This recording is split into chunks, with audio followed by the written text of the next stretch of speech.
vacib ərazilərdən də biri İraq, Suriya, Yəməndir. Kərkəz körfəzi Türk dünyasına bağlı bir ərazidir. Azərbaycanın tarixi ərazilərindən biridir. Türk düşmənləri Fars körfəzi deyil.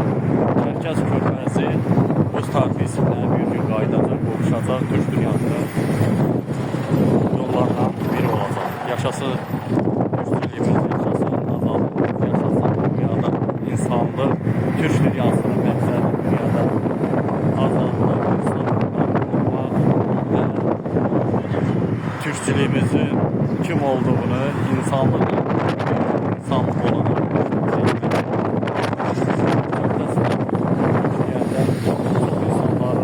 yaradır, korku yaradır, burada sevmeyen Türk düşmənləridir.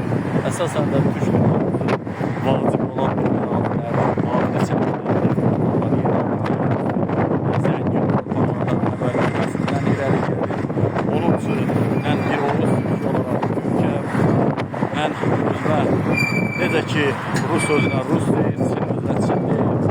Bizdə qızıq yaratmır, amma tarixi ərazilərdə də sahib